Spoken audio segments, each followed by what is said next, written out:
voice echoing off the walls around her. She heard another voice, a woman's voice, rise above it, sounding cross.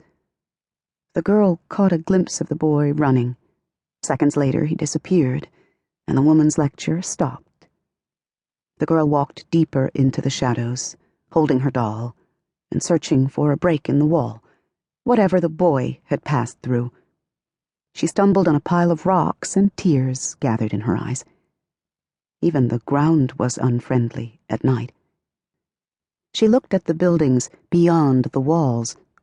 They were tall, like the building where she lived, but they were strange. The fear came upon her in a rush, and she decided to go back to the flat. Auntie would return soon, and Bright and Gifty would come home. She was about to turn around when she heard the popping sound again. At once, light filled the alley. Then just as quickly, darkness descended.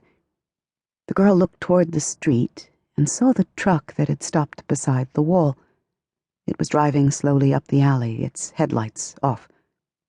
A man got out of the truck and stared at her.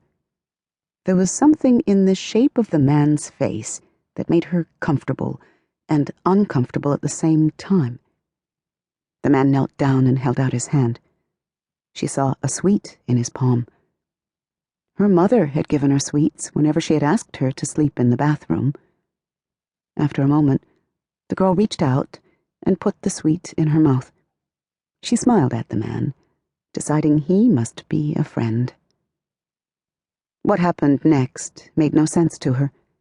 She had no idea why her legs grew weak and her fingers lost hold of her doll, why the night spun out of control and pain shot through her head. Her eyelids drooped, then opened again. She saw the shadow of the man hovering over her. He bent down and lifted her off the ground. She had lost her glasses, but his face was close as he carried her, and she saw his eyes. They were large and round like a cat's. Her mother had told her stories about cats, the cats that lived wild in Africa. She heard a click, like a door latch, and felt the man's hands push her into a cramped space blacker than the sky. Her last impression was the rumble that began beneath her and grew louder until the world fell away, and the night itself vanished into darkness. A hearing in the Senate, Washington, D.C., May 2012. The lights above the dais were blinding to Zoe, a string of miniature suns staring back at her, exposing every imperfection in her face.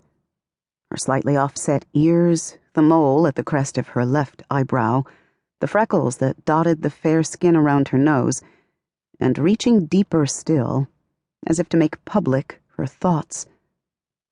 Having watched her father on the campaign trail, first in his race for the Senate 12 years ago, and now in his quest for the White House, Zoe knew that all politics were theater, and that privacy had no place on the stage.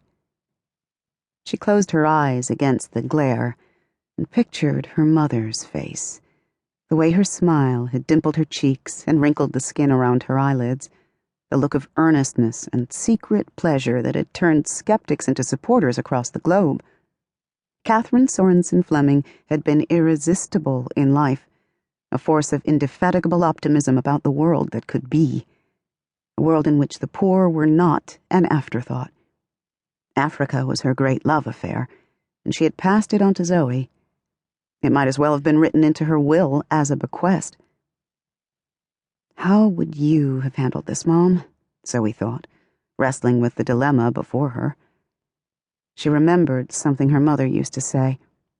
Speak the truth. Consequences be damned. But that didn't resolve the question. The truth was only part of the story. Zoe opened her eyes and regarded Senator Paul Hartman, chairman of the Foreign Relations Committee, who had taken his seat at the head of the dais beneath the Great Seal of the United States. Around him in the wood-paneled chamber, aides scurried, brandishing sheaves of paper. Hartman placed a binder in front of him and glanced around.